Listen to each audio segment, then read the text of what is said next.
उद्धरेदात्मनात्मानं नात्मानमवसादयेत् आत्मैव ह्यात्मनो बन्धुरात्मैव रिपुरात्मनः। हरे कृष्णा। तो सभी भक्तों का प्रभुपाद टीचिंग सेंटर में स्वागत है, अभिनंदन है। तो आज का जो श्लोक है भगवद गीता का, भगवद गीता यथारूप अध्याय 6 चैप्टर 6 ध्यान योग और श्लोक नंबर 5 हम लेंगे। श्लोक नंबर 5 और श्लोक नंबर 6 ये ध्यान योग से हम पढ़ेंगे। तो अब सभी मेरे साथ प्रणाम करके गाएंगे। ओम ज्ञानतिमिरान्धस्य ज्ञानाञ्जनशलाकया चक्षुरुन्मीलितं येन तस्मै श्रीगुरुवे नमः। श्रीचैतन्यमनोभीष्टं स्थापितं येन भूतले स्वयं रूपा कदामहं ददाति स्वपदान्तिकं। वन्देऽहं श्रीगुरुं श्रीयुतकमलं श्रीगुरुं वैष्णवांश्च श्रीरूपं साग्रजातं सहगणरघुनाथवन्दितं तं सजीवं साद्वैतं सावधूतं परिजनसहितं कृष्ण चैतन्य देवं श्रीराधा कृष्ण पादान् सहगण ललिता श्रीशाखानितांश्च। हे कृष्ण करुणा सिन्धु दीनबन्धु जगत्पते गोपेश गोपिका कान्त राधाकान्त नमस्तुते।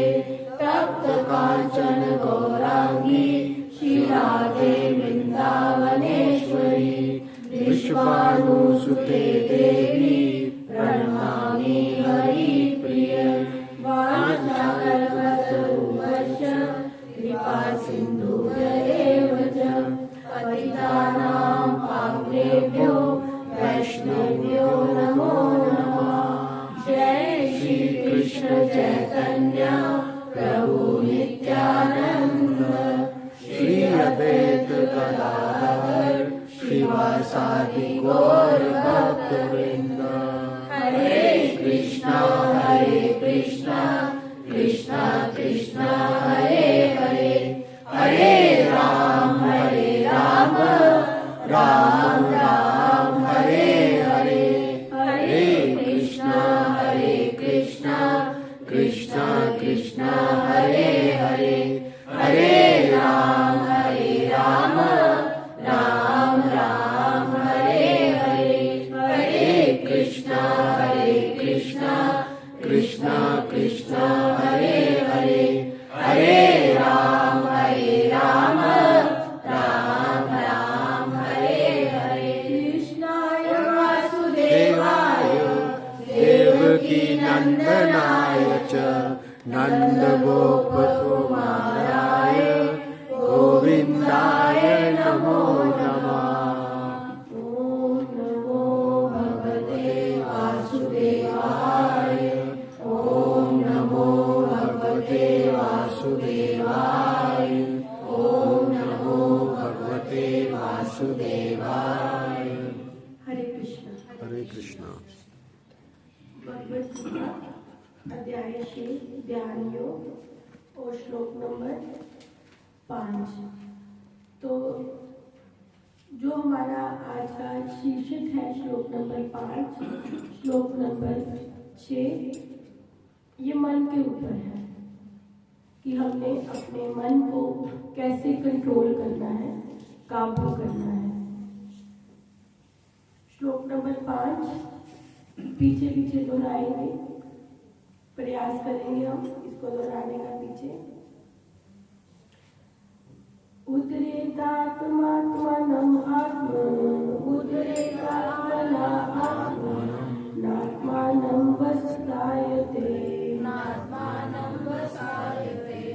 आत्मेव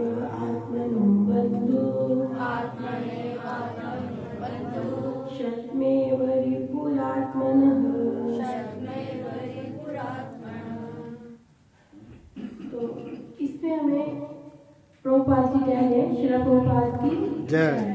प्रभुपाद जी इसमें हमें कह रहे हैं, मनुष्य को चाहिए कि अपने मन की सहायता से अपना उद्धार करे और अपने मन को नीचे ना गिरने दे। ये मन बद जीव का मित्र भी है और शत्रु भी है। तात्पर्य श्री प्रभुपाद जी द्वारा प्रसंग के अनुसार आत्मा शब्द का अर्थ शरीर, मन तथा आत्मा होता है। योग पद्धति में मन तथा आत्मा का विशेष महत्व है, क्योंकि मन ही योग पद्धति का केंद्र बिंदु है। अतः इस प्रसंग में आत्मा का तात्पर्य मन होता है। योग पद्धति का उद्देश्य मन को रोकना तथा इंद्रिय विषयों के प्रति आसक्ति से उसे हटाना है। यहाँ पर इस बात पर बल दिया गया है कि मन को इस प्रकार प्रशिक्षित किया जाए, पढ़ाया जाए मन को, कि वह बद जीव को अज्ञान के दलदल से निकाल सके। इस जगत में मनुष्य मन तथा इंद्रियों द्वारा प्रभावित होता है। वास्तव में शुद्ध आत्मा इस संसार में इसलिए फंसा हुआ है क्योंकि मन मिथ्या अहंकार में लगकर प्रकृति के ऊपर प्रभुत्व जमाना चाहता है, यानी कि अपना अधिकार, कि मैं मालिक हूँ, अपना शासन और बाकी सब मेरे अंडर है। ये हम सब की ये प्रवृत्ति थी, इसीलिए तो हम इस संसार में आए हैं कि हम स्वतंत्र होकर जीवन जीना चाहते हैं। अरे मैं सबसे महान हूँ, बाकी सब मेरे अंडर है, तो इसीलिए तो हमें ये जीवन मिल गया। तो अतः मन को इस प्रकार प्रशिक्षित करना चाहिए कि वह प्रकृति की तड़क भड़क से आकृष्ट ना हो और इस तरह बद जीव की रक्षा की जा सके। मनुष्य को इंद्रिय विषयों में आकृष्ट होकर अपने को पतित नहीं करना चाहिए। जो जितना ही इंद्रिय विषयों के प्रति आकृष्ट होता है वह उतना ही इस संसार में फंसता जाता है। अपने को विरत करने का सर्वोत्कृष्ट साधन यही है कि मन को सदैव कृष्ण भावनामृत में निरत रखा जाए। ये शब्द इस बात पर बल देने के लिए प्रयुक्त हुआ है, अर्थात इसे अवश्य करना चाहिए। अमृत बिंदु उपनिषद में कहा गया है, मन ही मनुष्य के बंधन का कारण है और मन ही मनुष्य के मोक्ष का भी कारण है। इंद्रिय विषयों में लीन मन बंधन का कारण है और विषयों के विरक्त मन मोक्ष का कारण है। अतः जो मन निरंतर कृष्ण भावनामृत में लगा रहता है वही परम मुक्ति का कारण है, वही परम मुक्ति का कारण है। तो इसमें किसको कंट्रोल में करने के लिए हमें बताया जा रहा है? मन को। और हमें ये भी बताया गया कि मन ही हमारा मित्र है और मन ही हमारा शत्रु है। तो मन जो है वो मित्र कब है? जब वो हमारे कंट्रोल में है। शत्रु कब है?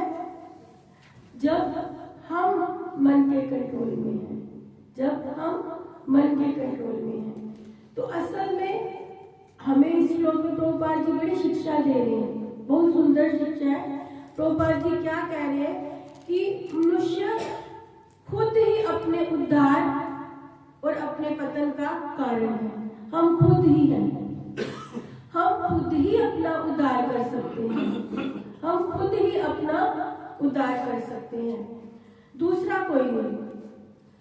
संसार में सब कुछ अवेलेबल है। अब भगवान क्या कह रहे हैं?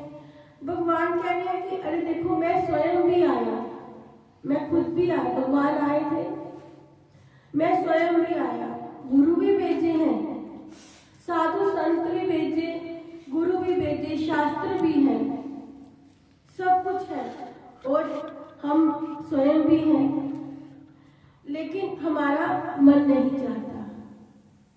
हमारा मन किसी की बात सुनना नहीं चाहता है। यदि हम भगवान, गुरु और शास्त्रों को स्वीकार नहीं करते तो हमारा उद्धार कैसे होगा? तो हमारा उद्धार हो सकता है? नहीं हो सकता। जब खुद की हमारी लगन ही नहीं होगी तो बाकी सब क्या कर लेंगे? भगवान, गुरु, शास्त्र, ये सब क्या करेंगे जब हमारी खुद की इच्छा ही नहीं है? अब हम कहने को क्या करते हैं, 3 घंटे हम थिएटर में जाते हैं, मूवी देखते हैं, बिल्कुल बोर नहीं होते हैं 3 घंटे बोर, क्योंकि हमारा मन वहां पर, हम अपने मन को वहां पर लगा के रखे हैं।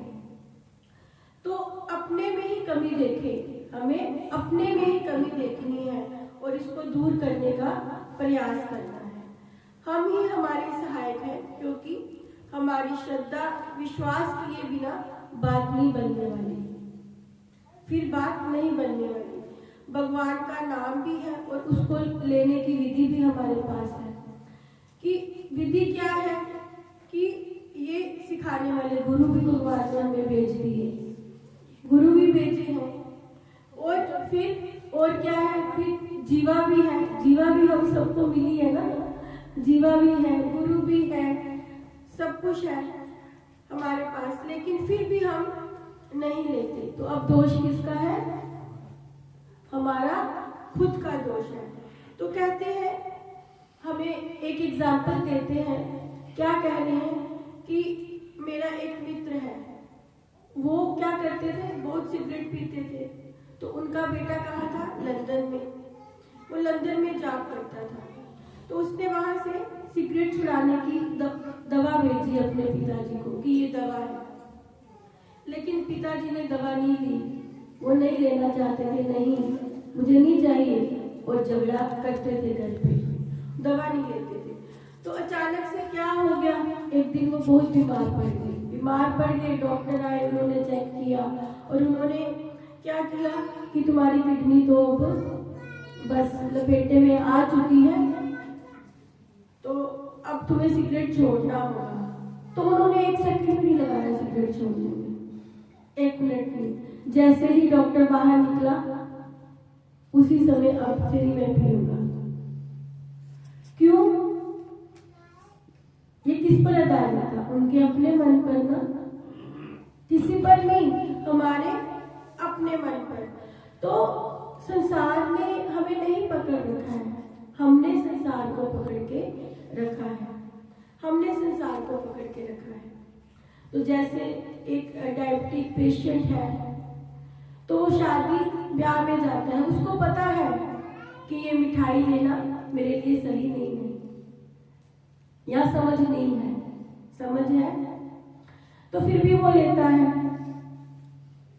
फिर भी वो ले लेता है। तो फिर ये किसके हाथ में है?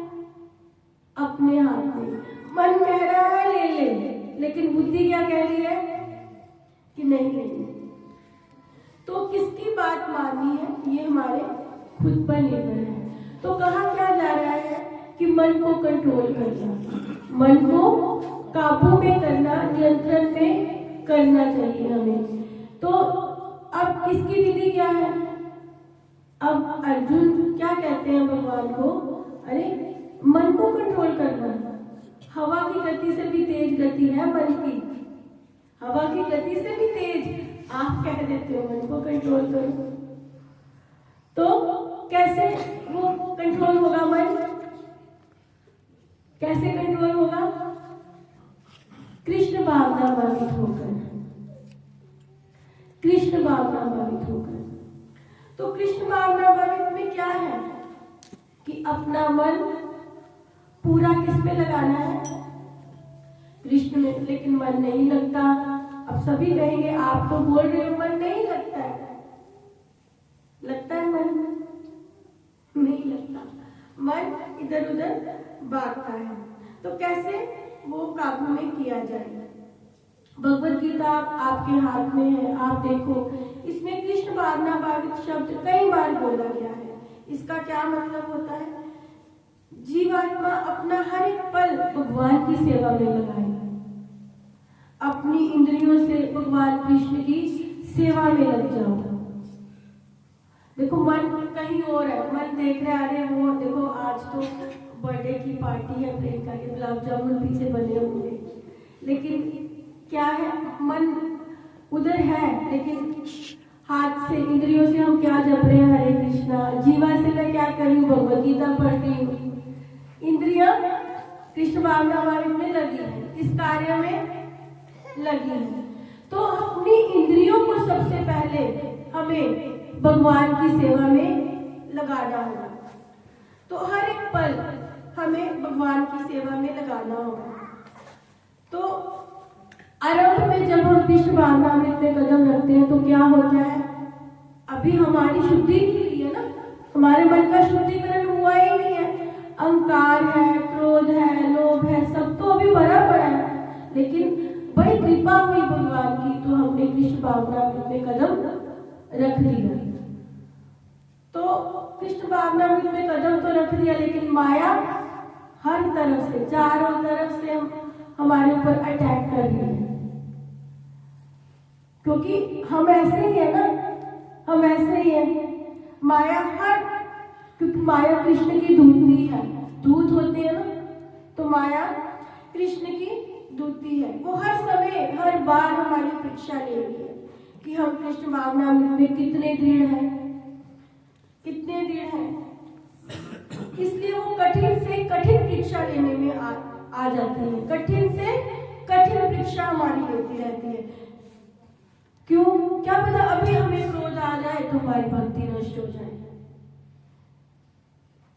तो अब देखो, इसको क्रोध आ रहा है, अब क्या करना है, क्या पता, ये माया का अटैक है, हमारा दोष नहीं है, माया कृष्ण की दूती है। अब हमने पढ़ाया लिखाया, हम पेपर लेंगे ना, हम ऐसे ऐसे टफ क्वेश्चन डालेंगे कि देखते हैं सारा साल इसने क्या किया। तो माया हर कदम पे हमारी परीक्षा लेती है कि वास्तव में हम कृष्ण के प्रति गंभीर है या नहीं है। इसलिए माया के द्वारा हमारी बार बार परीक्षा ली जाएगी। किंतु यदि हम कृष्ण भावनामृत के पूरे नियमों का पालन करेंगे, नियमित रूप से कीर्तन, नियमित रूप से हम जप करेंगे, भगवान की सेवा में लगेंगे, हर सेवा, हर प्रकार की सेवा, हर प्रकार की सेवा, तन मन धन सब समय, तो फिर धीरे धीरे क्या होता है, धीरे धीरे ऑटोमेटिकली हमारा मन भी उसमें लगना शुरू हो जाता है। तो अगर हम ये कहेंगे अपने बिल्कुल मनमाने ढंग से, मैं चाहे ये करूं, मैं चाहे वो करूं, मेरी मर्जी, तो होगा। क्योंकि भगवान तो ये कह रहे हैं ना, मेरे आदेशों का पालन कर। उन्होंने एक बार भी भगवत गीता में ये लिखा कि मैं चाहे ये करूं, ऐसा कर तू, लिखा है कहीं? पढ़ा किसी ने? वो कह रहे हैं मेरे आदेशों का पालन कर। तो मन को कंट्रोल में करने के लिए हमें क्या बताया गया कि हमें क्या होना है, कृष्ण भावनामृत होना है, भक्ति के पूरे नियमों का हमें पालन करना है, निरंतर हमें जप करना है, और किसी भी प्रकार की कृष्ण की सेवा हो हमें छोड़नी नहीं है। फिर जाके क्या होगा, ठीक है अभी मन नहीं कर रहा है कि मैं ये भी करूं, मैं वो भी करूं, मेरा मन नहीं कर रहा है, मैं नहीं कर, लेकिन कहते हैं कि जब अब छोटा बच्चा स्कूल भेजते हैं, उसका मन करता है स्कूल जाने का, नहीं करता ना, तो बड़ा रोता है, स्कूल जाते हैं बड़ा ज्यादा रोता है। तो क्या किया जाता है, थोड़े दिन कई बार उसके बैग में खिलौने डाल दिए जाते हैं, कई बार उसको एक चॉकलेट दी जाती है कि चल तू वहां जा, किसी भी लालच में वो वहां जाए। तो बिल्कुल उसका मन नहीं होता, लेकिन वो जाता है, तो फिर एक दिन उसका मन लग जाता है और वहीं पे पढ़कर वो कोई डॉक्टर बन रहा है, कोई इंजीनियर बन रहा है। वैसे ही कृष्ण भावनामृत के सारे नियमों का जब हम पालन करेंगे, अपनी इंद्रियों को हम भगवान की सेवा में लगाएंगे, तो जो भी हमें सेवा मिले हमें पीछे नहीं रहना। भगवान कहने कि तो मेरी शरण में जल्द से जल्द आ जा, तो फिर हमारे मन का नियंत्रण हो जाएगा। तो इसी प्रकार हमें भगवान की सेवा करते करते मन को नियंत्रण में करना होगा। अगर हम चाहते हैं तो हमें क्या करना है, निरंतर भगवान की सेवा करनी है और सदैव जपना है। क्या जपना है? हरे कृष्णा